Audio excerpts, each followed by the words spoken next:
want a beautiful wife because didn't want anybody looking at me, didn't want me looking at anybody else. I couldn't even talk to a man, couldn't go to a male doctor.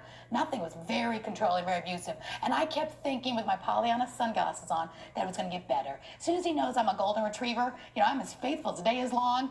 You can trust me with your life. I am a loyal person. But he never got that memo, no matter what I did, that it was just never going to happen for him. And he was never going to be happy. So how did you decide, okay, enough is enough? Well, it took about 7 years, and I got into a business. I got into a direct selling company that slowly but surely built my self-esteem. I didn't even know it. So I love the fact to help women do things they love to do, because in the mix of doing things you love to do and making money and building your self-esteem, you get to have choices. So my self-esteem was being built. I won a company car, ended up using that as a getaway car, because a lot of us are stranded in bad situations because we have no way out.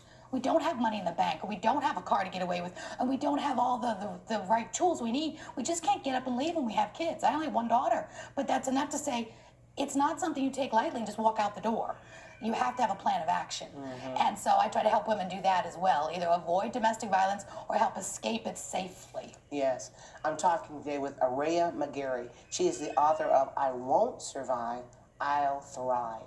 And you have been, you're a survivor story. I mean, you're like the poster child for survivors, because you've been through so much, and you can look back on it and you can see the handprint of God. Oh, yeah.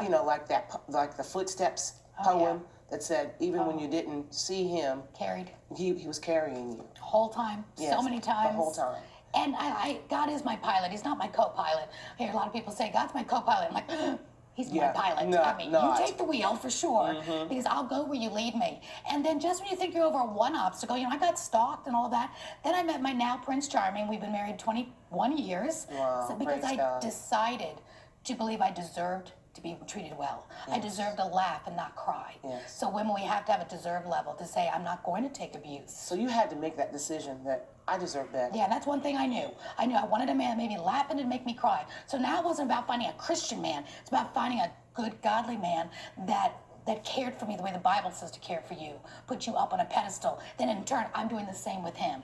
And if you care more about each other, because we're best friends, life is good. You can get through anything. Yes. If I truly care more about your happiness and you care about mine, you got one another's backs. You do. It's called being best friends. It's wonderful. Yes. And